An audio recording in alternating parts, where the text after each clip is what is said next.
Welcome to Voice of the Valley. We have two special guests here, Jonathan Rodriguez and Tahj Teasley. How are you guys doing? Doing good. How you doing, bro? Good, good. Nice to see you guys. So we'll jump right into it. When did you guys finally feel that boxing was more than just a hobby? I started at 12, so I kind of want to say like 4 to 5 years into it. 'Cause I just did it to lose weight, but yeah, like 4 to 5 years into boxing, I was like, yeah, I'm pretty good at this. Why not take it serious? What about you, Tahj? Now, y'all started pretty late. I ain't gonna lie. I started like 20, turning 21. So then I already had them into like the mindset, like when I started doing it, that I'm gonna have to go far with it. Not have to, but I was planning on going far with it. You feel me? So yeah, Did you guys start at the same time? nah. Nah, I started when I was 12. Oh, when you were 12? Yeah, What Yeah, about you, Tahj? I started. Yeah, I started like 20, 21, around that age. Wow, wow. And what did boxing give you that nothing else did? Was there anything that kind of pulled you towards it? I kind of like. I want to say the attention I wasn't getting at home, I got it through boxing. Cause like I didn't know my dad and stuff like that, so the trainer just became that figure I needed. Like my father figure, and then like all the love and care that people were showing me in the gym is another thing I needed. With the way I grew up, so that's like kind of one of the reasons why I was like, yeah, you know what, let me just take a little longer and see where it could take me, but not because of me being good at it. It was more of like I was getting what I didn't, what I wasn't getting at home. Yeah. I say like for me, honestly, it was really just like another way to pursue my dream, become a professional athlete. Because when I was in college, I was playing sports in there. Then I got sick. Then for a little while, I was out of sports. Then stuff was happening. So it was like another way to stay out of trouble as well too, vent my anger out inside of a healthier way as well too. And then also it was fun. Feel me? It was like when I stepped into it, it was just fun for me. So, what does it feel like, being in the ring, you know, especially, right before the fight is about to begin, with the fans watching and everything like that? Like, what does that process feel like when you're about to go into the fight? Shoot, for me it's just motivational. I get excited. I ain't gonna lie to you. Like because like my first fight, I got nervous. Don't get me wrong, but after a while, it just built more into excitement because now it's to the point where like I know what I'm going in there for. I know there's a possibility I'm gonna get hit. I'm gonna have to go out there and do my job in front of a whole bunch of screaming fans, kind of like Gladiator days. But the only thing is like it's still life or death. It's not as crazy as back then when you used to have to fight tigers and fight lions and stuff like that, just to entertain people. But I don't know, it's fun. Either way, I just find it fun. It's fun for me. How was See, it I feel? don't know what he talking about. Listen, I'm serious. Look, I'm like a veteran, right? I got 22 fights under my belt. I done fought in the biggest stages in boxing, and to this day, I listen. I'd lie to you if I said I don't get nervous, because it's like like what Tank said. You never know what the next person is gonna want to do to you, and stuff like that, or what tools do they have, in their bag from like boxing and stuff like that I don't have or that I might not have seen. Mhm. But I'd be lying if I told you, listen, I'd be going into the bathroom like 30 times before the fight. Wow. Nah, That's that's a serious. fact. Like I still be going in there. I ain't going front. I be dropping the kids off at the pool before. And keep it a beam with y'all. But instead of me thinking of me getting nervous or having anxiety and anything like that, I replace it with excitement. Like my pops, he put me on alchemy. What alchemy actually is like manipulation of the brain. So instead of me sitting there thinking like, damn, this might happen, that might happen, and causing my anxiety to shoot higher, and then I end up building the mental fatigue, I just be like, all right, I'm excited because yeah, this there may be things that person might have that I've never seen before, or that person might end up doing that I wasn't prepared for them to do. But it's just all about adjustments. It's the same way that kind of what goes on in life. You just gotta adjust. What about when the war starts? Like when the battle begins and you're in it and you're fighting and you're on like round two, let's say, right? Like, what does Mhm. that feel like? You just feel like, all right, we made that. We just yet again just an adjustment. So like whatever happened in the first round, it's kind of like a fill out round. Like okay, all right, I know what they're gonna do here. Start picking up different patterns. Second round, you definitely pick up certain patterns and things that they do as well too. And then from there on, just keep building. It's chess. That's why they call boxing chess because it's literally just a strategy. Mm. Yeah. Nah, everything goes away as soon as that first bell rings. Then, second round is just like, all right, we right back at it. So like it's just the build up to the fight. The nervous, like the nerves and everything are there. But then after that first bell rings, I'm on go mode. Like I don't know. Like Like everything just blinks out. yeah. Like once you just focus on your opponent, everybody in the crowd blinked out. Matter of fact, it's crazy because I don't know if it happened with you, but with me, it's like I don't see not even the ref. I can't see nothing but my opponent. I don't hear nothing but my coach. You know, my dad. So it's like it's weird. It's like you get this tunnel vision, and then when you get off the ring, you don't remember nothing that happened. So do you feel pain during the No. fight? No, you don't feel pain? Nah. Why? Because all the adrenaline. Yeah, all the adrenaline. Like you can punch me as hard as you want in the ring. I won't feel it, but then now give me like 30 minutes after the fight, I'm gonna be complaining about that shot. Yeah. For real. Wow. So how about when you win, right? And you're standing there and you're given the belt. As we have two of John's belt. John, you want to go through these belts and explain how you felt when you won? The first one, I was like, well, for both of them. Wait, so which one's the first one? So the green one is the first. Yeah. Okay, so explain that. So for that one, I had to fight a giant. Literally, this dude was almost like 6 feet. I don't know how he made 118, but for that one, like the dude was talking crazy before and after the fight. Cause I'm small, so they looking at me like, this a kid, like we're gonna run right through him, and then, I just stay quiet like I always do, cause I'm not the type of fighter that likes to talk. I let my hands do the talking. So going into that fight, it was a lot of like heat built up. The day prior with their teams and all that, and then the day of the fight, we fighting. I'm winning the first round good, and then like towards the end of the first round, he lands a shot as I was on the move. So they kind of a knockdown. So I went down, got back up, finished the round. Then the second round comes, and I pick up right back where I left off. I'm landing like solid shots, and then I don't know what went through his mind of just backing up and looking away while the ref said fight. So, I just seen it, threw a left hook, landed clean. He fell, he tried getting up like 3 times and kept falling over. The fight was kind of a knockout. So now that's when I became a WBC silver champion. That felt crazy. I had, it was right at home in Allentown. So, fighting at home for a belt was crazy. And then the second one was in LA, in Inglewood at the YouTube Theater against former world champion and Olympian Khaled. He's from overseas, from England, I think it is, Birmingham. And he was same thing, the day of wings, he was talking shit, saying, yeah, you're little, I can feel your nerves, I'm the best fighter you ever fought. And he was 27-1 going into that fight. I was a nobody pretty much. And then come the fight, I think it was like not even 30 seconds into the first round, I land an overhand right. He goes down, gets back up. Then he catches me with a hook, and I drop him again. I came right back, drop him, and then after he gets up again, I landed. I think it was like a 4-punch combination. He started flying to the other side. I chased him down and kept hitting him, and the ref stopped the fight. And that was the turning moment in my career. That fight right there, him being a former world champion, an Olympian, put me on the map. It actually ranked me number 3 in the world.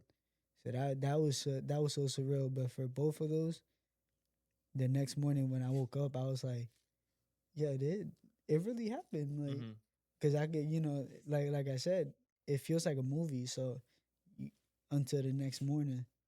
And what were the records for each of the guys you beat for these belts? I think the one for the WBC, the green one, he was like 15-2, something like that. And then the former world champion, he was 27-1. I was like 16-1. So what do you think separates fighters that make it compared to the ones that don't? Work ethic. How bad you want it and how how focused you are, you know, because you could be as talented as you want, but if you don't put in the work, nothing, you know, it's not gonna fall into place. Taj, how about you? What are some of your glorious moments, most glorious moments in boxing? Every fight, just being here, being alive. I ain't trying to sound like, I don't know how that sounds exactly, to be honest, but yeah, every fight that I step into. So far, I mean, I feel like one of my two of my biggest fights and the fights that I really enjoyed the most, that were really the most fun, they were both against other undefeated fighters.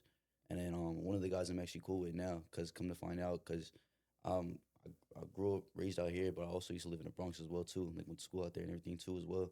And then that's where he's from. So my guy Jeter Burgos, that's when I fought him when I was 2-0 and he was 1-0. And then the other big fight that I had was over in Texas on this card called Red Owl card. And I fought a guy named Selassie Bey. He was 8-0, 8 knockouts. So I remember like when I fought him, he shoot, that fight was, I ain't gonna lie, that fight was fun. That fight was real fun because in the beginning of this, at the end of the second round, I got knocked down. I'm only gonna put like knocked down like this because if you were there in person, you could see I was already like type off balance. Either way, it was a knockdown. I gotta accept it. It was a knockdown. But that was the first time I ever got knocked down in my career. At first, I was sitting there, I'm laughing like, wow, this really just happened. But then I look up and he's like flexing over me and everything, like going like this. And then from there, I'm like, all right, bro, the switch turned on. So from there, it went from like, oh, this is fun to, all right, bro. Now, like, I let my actions speak louder than my words, so I don't really be talking like that. But yeah, those are some pretty big moments. I feel like every single step, every fight that I step into is a big moment overall. That I'm able to do this, able to actually pursue and chase dreams that I've had for a little while now. Set goals for myself every single fight, and just keep doing what I'm doing. I feel like you have the sleeper cell, Taj, because you start so late. You start at 21, right? Yeah, And then you start at 12. Yeah. That's crazy. That's a huge gap. yeah. I started pooping at 12, and I'm all right. Imagine, you know what I mean? So, yeah. So, what are some of the challenges and, more importantly, sacrifices you guys had to make to become this professional? Shoot, I mean, just staying disciplined. Honestly, that's really what it is. Is biggest thing is really just staying disciplined. I mean, sometimes you have to miss out on certain things. I missed a couple of funerals. I missed birthdays. I missed celebrations. There's things that you're gonna have to miss sometimes and just accept that it happened. There's you're gonna have to change certain things, but your lifestyle, you can't be around certain people no more. You can't be around certain areas because at a certain point you have everybody has something to lose, whether they know it or not. At the end of the day, you wake up, you go to sleep, you have breath. You have a life that you could lose. So there's certain areas I had to just stop going to, certain people I had to stop hanging out with, certain things I had to stop doing if I wanted to have a better future and better life and stay disciplined with this.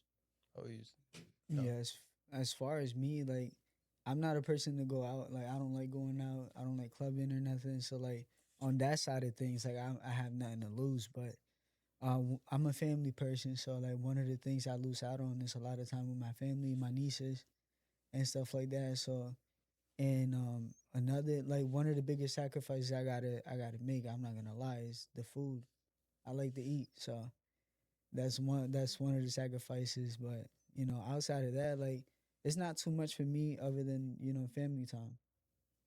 So, what's the toughest mental battle each of you face outside of the ring? Outside of the ring, Cutting weight, yeah, that's really it. I want to say cutting weight and, you know, being able to compose yourself when you're cutting weight and people constantly like want to keep bothering you, like, you know, like it gets frustrating. So like you got to control yourself. That's pretty much like the biggest battle, mental battle outside of the ring. So, like, for food, what do you eat, right? What do you eat? And then what do you wish you could eat? I wish I could eat whatever I want, but now what I eat is what, like, my nutritionist, Sanchez, he constantly just sends me to eat fish and all that. Like, I like fish, but when you got to go like 6 weeks, 7 weeks with just fish, the same meal every day, it sucks. Listen, I be breaking sometimes, and I go and I eat something I'm not supposed to, and I regret it because I got to go run like an extra 2 miles. How about you, What about Taj? you, Taj? Shoot, I mean, I've been pescatarian for since like 2019, but recently I started getting back into eating chicken and eating steak and stuff, little by little. But to be honest, for me it's sweets.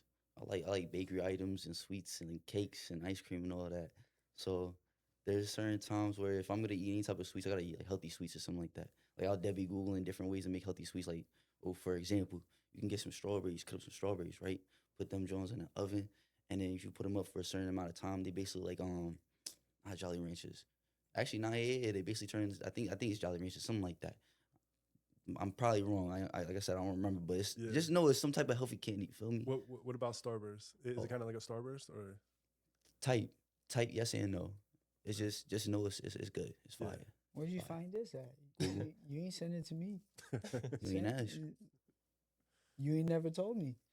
I don't know. First time I'm mentioning it. So- You gotta be like, yo, bro, check this out. It's Exactly. fire, right? Nah, you hold don't up, gotta hold up. be in the trenches. Nah, because like he's yeah. capping. He's fish. definitely capping because every single time we cut in weight, he starts sending me mad different videos of straight different types of food, bakery But- items, all that stuff. So But he's do I eat definitely them? lying. Do I eat them? But it doesn't matter. You still be sending them. So what are you Nah. talking about? That's all I watch. No. So I'm just listen. You be eating them. That's what I'm saying. Like you could send that over. I'm over here eating chips and all that stuff Yo. I'm not supposed to.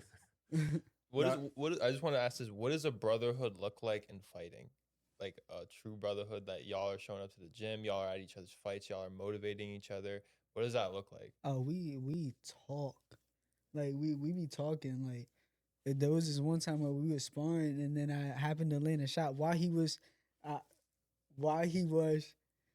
off balance. So it like threw him over to the side a little bit, and I was just telling him like I might be small, but you see I got popped.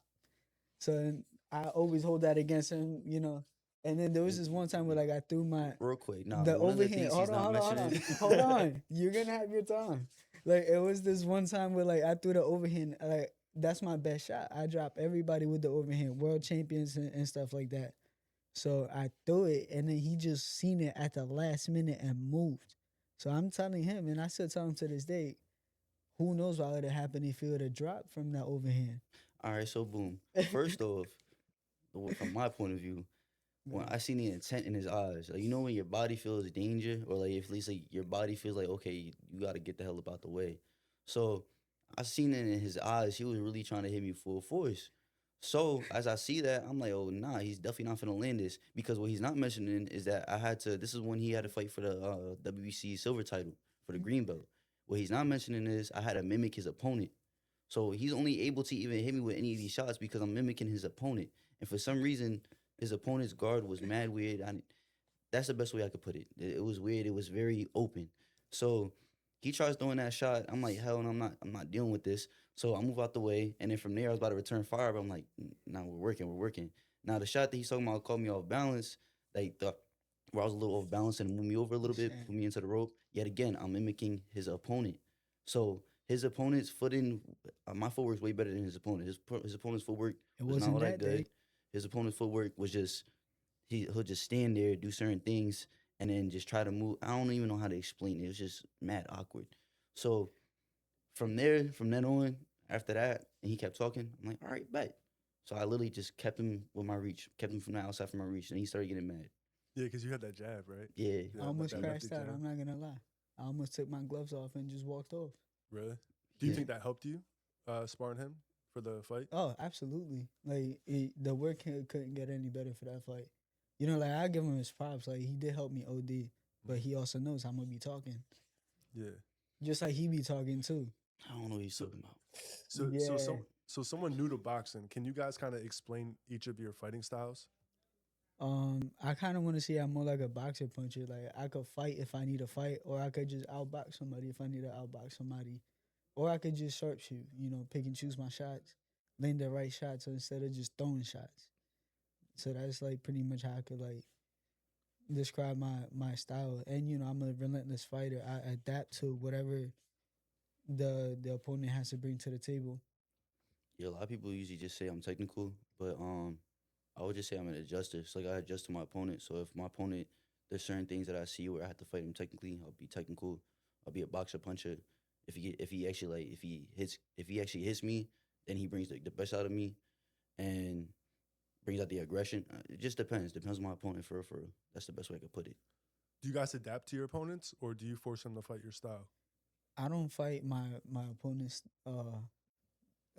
game plan. I come up with my own game plan prior to the fight and I stick to it. So like I make them fall into my game. You know, if I want them to reach, I'll do little certain things that, you know, like I'll lean forward or something like that, just baiting for him to throw a shot that I want him to throw so I could counter it and stuff like that. So like I adjust and take over pretty much. Yeah, I do. I really just make my opponent fight my fight that I want to fight. So even if my coach sees me, if we go back into the corner, he sees something that I'm doing where I'm falling into his traps or into his footsteps or anything like that, he'll let me know, readjust me, and then just make sure that we stick to our game plan. Same thing, like we just stick to our game plan. So let's just dive real quick. There's offense and defense, Mhm. right, for you guys. Let's go to defense real quick. Like 2 or 3 key points you guys use most in your defense, and you know anyone that's trying to become a really good boxer, especially you know professional, what can they do? 2 or 3 tips to have better defense. For me, what helps me the most is my footwork and my angles. You know, and also you got to throw it in there. You know, always keep your hands up because I know there's a lot of fighters and pro fighters and kids look up to them that, you know, they got their hands down or whatnot, so they want to mimic that. But in all reality, you know, just sticking to textbook type of style, hands up, using footwork is the best way to start. Yeah, I say of course footwork, practice movements in your hips, with doing different drills with your coaches, and shadow boxing. Shadow boxing is a big part of it too, because when you're shadow boxing and you're seeing what you're able to do in that mirror when you're moving, you're actually able to see the mistakes that you're making. Because a lot of times, if you're not looking in the mirror or watching and paying attention to what you're actually doing, then you may be thinking, okay, I'm doing this correctly, until you actually see that you're really not doing it correctly. It's kind of like if you're learning a dance. They say you learn a dance for the first time, like the Dougie or something like that. In your head, you're like, oh yeah, this looks good. Then you actually go to a party, you see everybody recording you. Then you see the video of people recording you, and you're like, that's not the dance I was doing. In my head, it looked good, but then next thing you know, I see the videos of them Jones. It's a dub.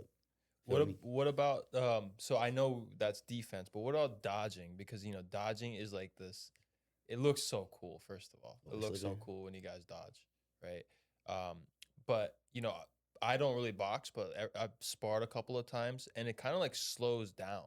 Like I thought it would be a lot more like instinctual, like quick, but you can see the punch coming, and it's like you got time to react. Like you guys know more about that. How do you dodge effectively? Pretty much like when I'm in a fight, I like to look at their shoulders and I look at their foot lineup and stuff because you gotta have your foot placed a certain way to throw a certain shot. And plus in the shoulders, like the punches come from the shoulders and stuff. So I pretty much could tell what he's trying to do just by looking. Like I know after he throws a jab, like he said with patterns, after he throws his jabs, he always goes to the right hand or the hook. So after the jab, I'm expecting the right hand or the hook. So I'm already positioning myself to, you know, dodge a certain way or whatever. And like you said, like you can see it coming. So if you can see it coming, you could dodge it. Mm-hmm. And if you just take it as just you want to get hit. You know what I mean? So that's how I could explain it, to be honest. My coach just reminds me to stay calm. Like the biggest thing, as long as you stay calm, you can see everything coming towards you. You don't start overreacting. You don't start overthinking. Looking towards shoulders, even if you make eye contact, just looking, using your peripheral vision. There's so many different things that come into play with it. Like I said earlier, it really depends on what opponent you're facing, and the biggest thing is also hip movement, footwork, and yet again just staying calm so you can see the punches coming. So you can slip a certain way. You can use your footwork to get out of an angle in a certain angle, pivot out a certain way, hand placement. Because then even if you have your hands inside of a certain type of guard and you have your hands up inside of a certain area, sometimes you'll feel the punch on your glove first. So you know that, okay, if it's coming from that side, I want to slip this way or I want to slip that way. What about offense, Taj? We're gonna start with you because jabbing is like the textbook fundamentals. Like, what about you? Offense, some key points. Shoot, make sure you bring your hands back to your face after you throw your punches. Don't just sit there and throw like John was saying earlier. You don't want to just throw your punches and then have your hands laying low because you're open for a counter, you're open for punches, you're open for shots. But Also, your best offense is your best defense. You want to be able to mix it in. So even when you're throwing your shots, you don't want to keep your head in the same position. You want to keep your head in the same center line. You don't want to keep your foot or your feet inside of the same certain area where you're just sitting there stiff like a brick or sitting there like stiff like a wall post. And when you're throwing certain shots, you want to move off angles all the time as well too. So like I say, best offense, best defense. If you're using your jab will take you a long way. Use your jab, set everything up with that. That could turn into anything else, any other type of punch. That could also, if you're a longer fighter, you can use your jab or any other shots like your reach and your offense to keep your range, keep your distance from your opponent. If you're a shorter fighter, you could use any of your punches to close the distance. It's a mixture of combinations. What about you, John? You have that right hand, don't you? Yeah, A strong right hand. overhand and a left hook, but none of that.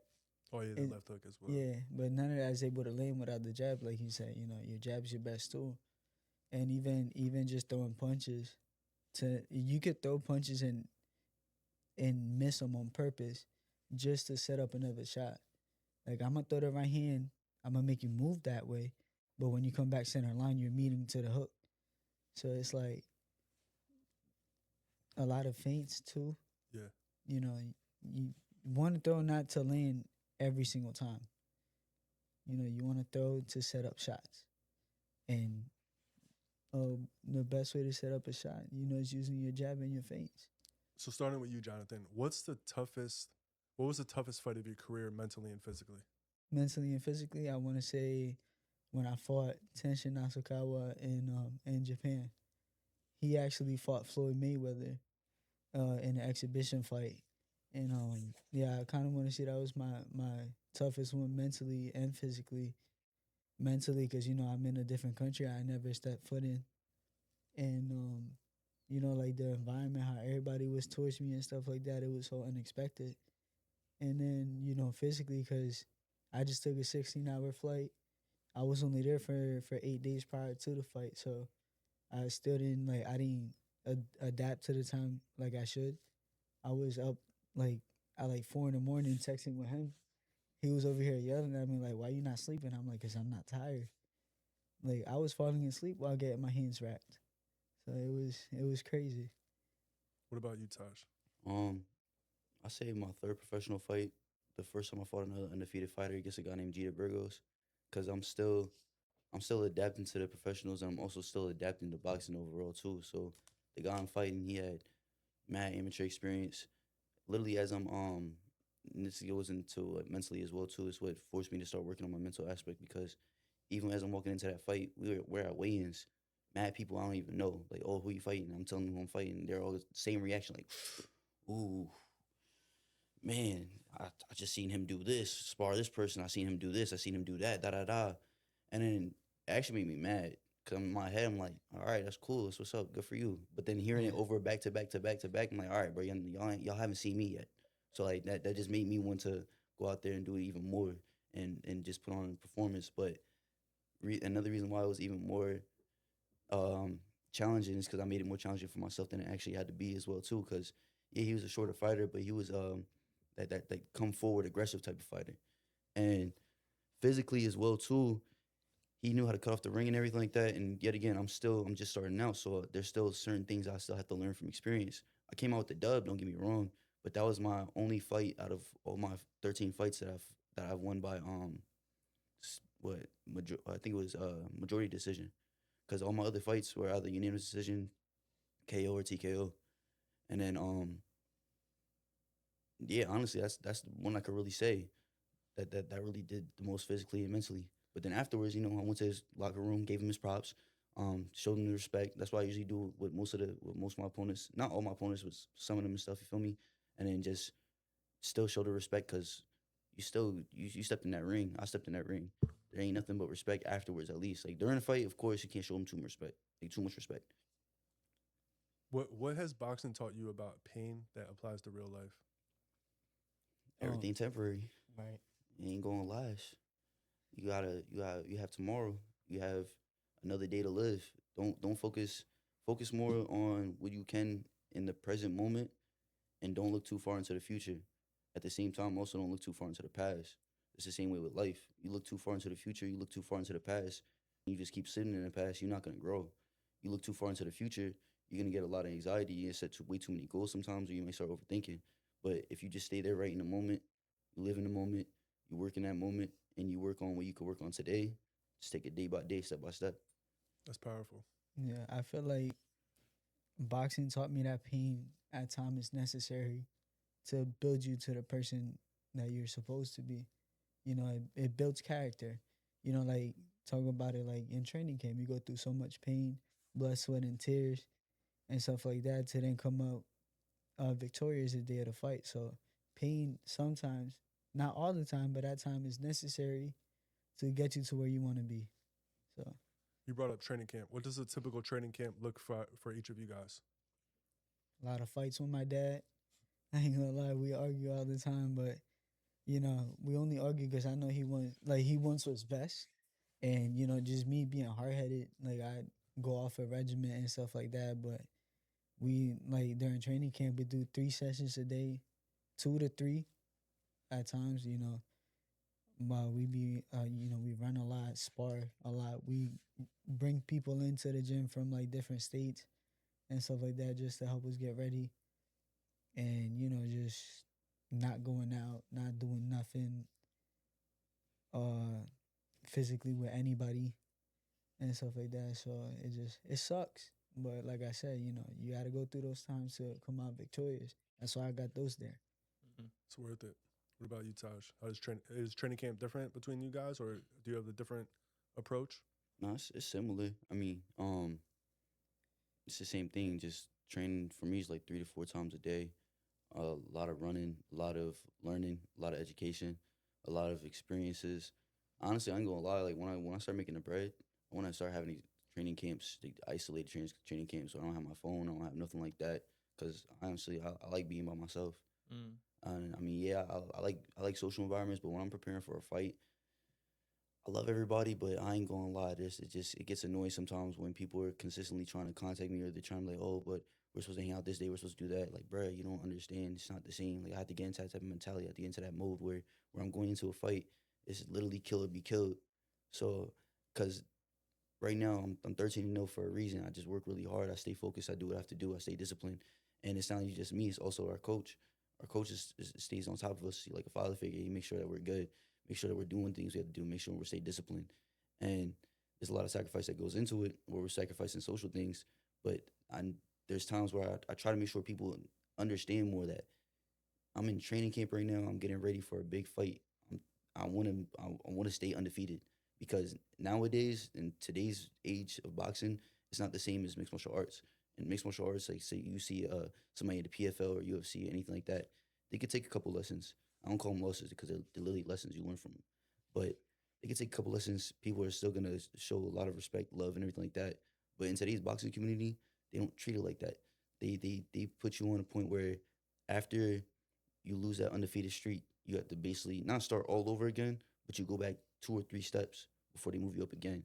I'm just gonna jump in because I don't really know much about boxing, but You that beat is me to it. definitely what it seems like. Go ahead. Yeah. No, you beat me to it because you know nowadays people seem like they're looking at being undefeated as such a big thing. Mhm. But my friend actually, Rene Santiago, he got 4 losses in his record, and I think it was like 2 weeks ago he just became a unified world champion. He got the WBA and WBO world titles while having 4 losses in his record. So I feel like being undefeated nowadays is a big thing for those who don't know boxing, but those who actually know boxing. Being undefeated is just having an O in your record. Sometimes those losses you take make you a better fighter than what you were when you was undefeated. You know, like when I was 8-0, I thought I was on top of the world and everything. I was undefeated. I stepped up and I fought an undefeated fighter during COVID. It was the bubble at the MGM Grand and Top Rank. There was nobody able to be there. I took my first loss.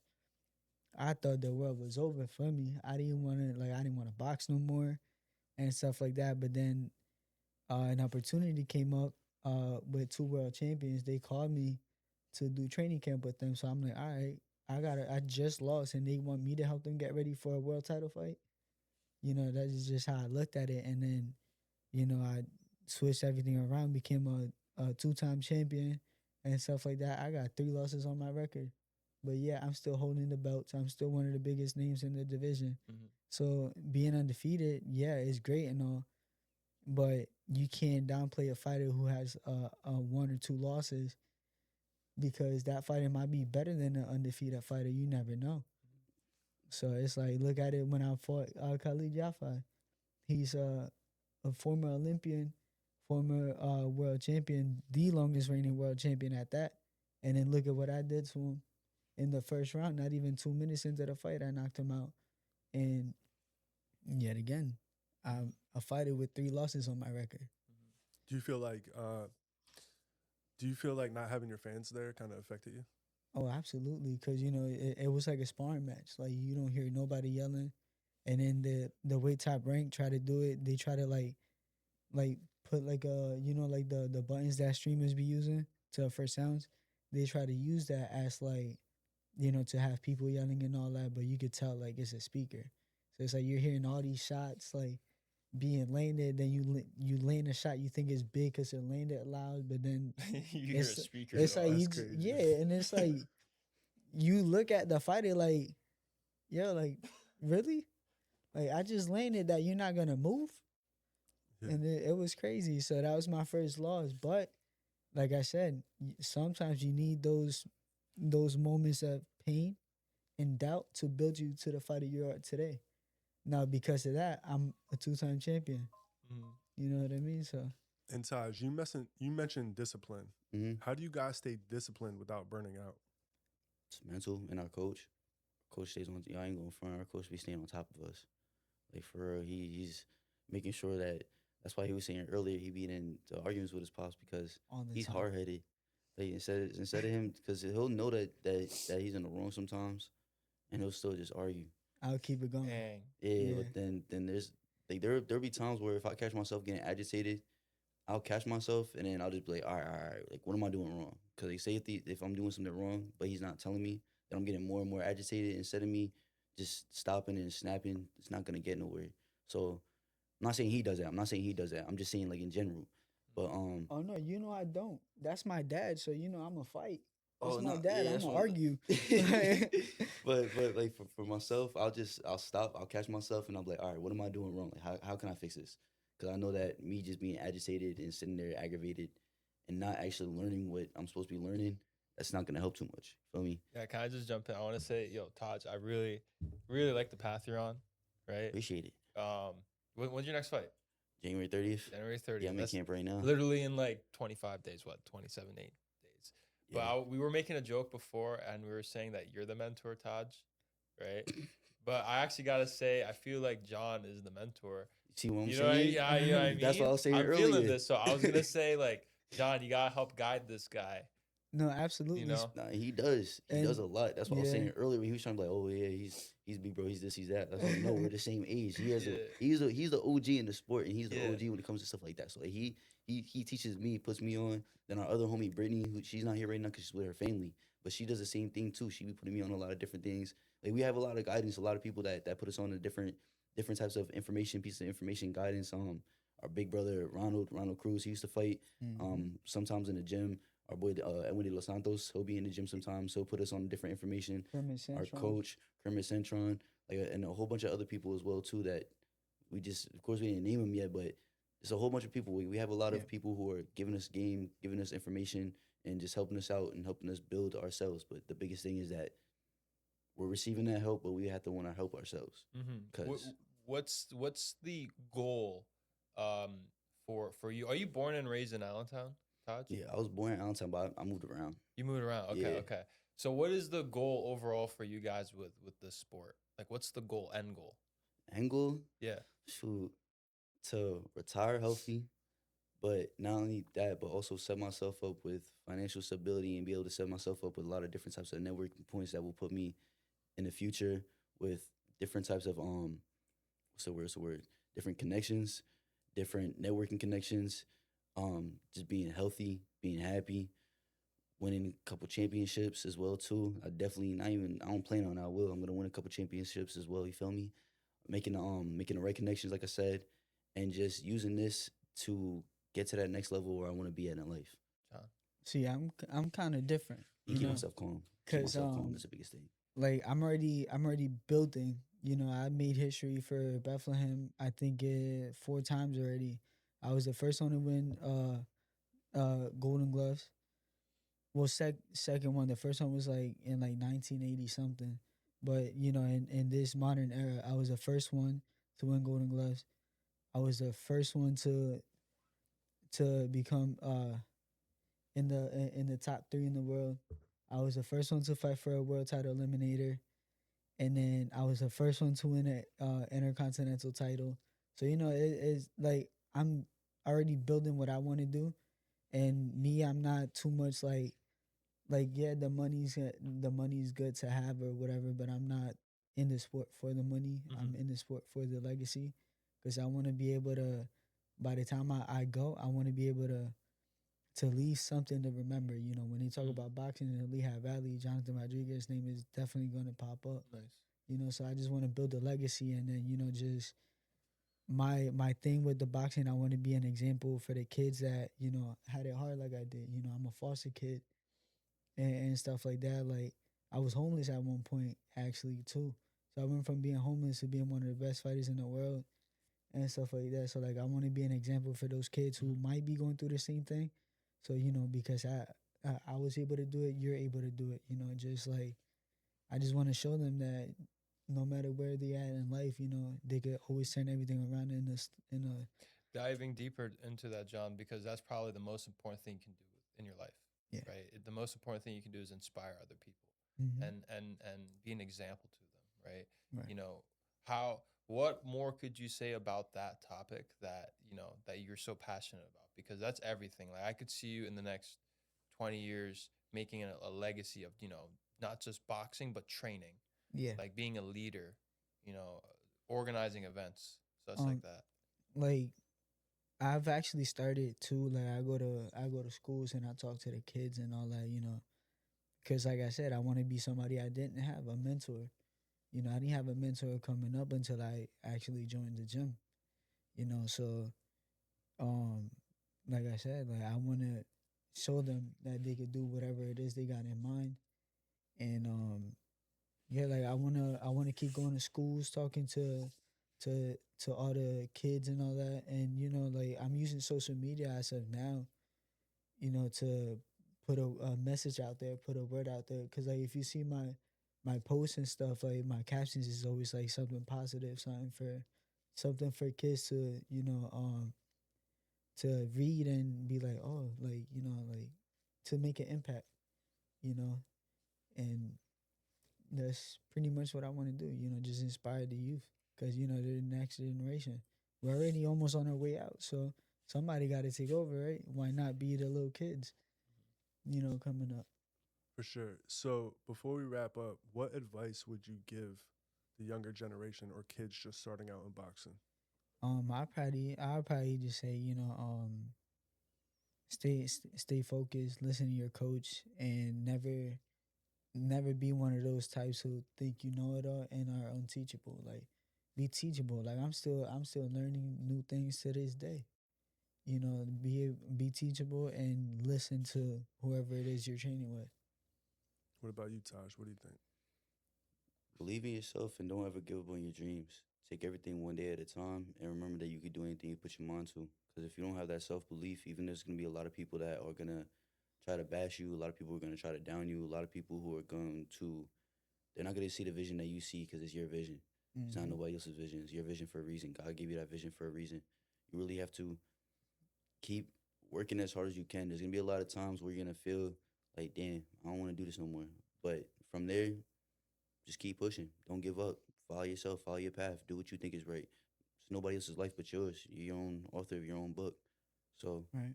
believe in God. Well, I'm not going to force somebody to believe in God, but God helped me a lot. So He's the reason we're where we're at today. for a fact, definitely look out for God and just keep working hard. Keep grinding. And this was only part one. Trust me. Part two is coming. That's going to be after January 30th. When you win your fight, Yeah, you're going to win. yeah. Okay. Good. Okay. What about you, John? What about you? What's your fight? Right now we're looking at late January, early March, because you know there's been a couple of different offers, so we're just trying to figure out which one's different. I mean, which one's best. And yeah, it's a couple different places we could go with it. So, you know, we're just trying to figure everything out. You said late January. You mean late February? Yeah, late February. Late February. All right, cool. See, it's too, like he said, it's too early. Yeah. But Let's get the dub. Thank you guys for coming on, man. No, we're thank gonna you be guys. we're gonna try to be at all your fights, support. You know what I mean? We love watching you guys, and like he said, we'll have you guys on for a part 2. But yeah, thanks for coming on, guys. No, Thank thank you you for having guys us. for Appreciate having y'all. us. For real. Thank you.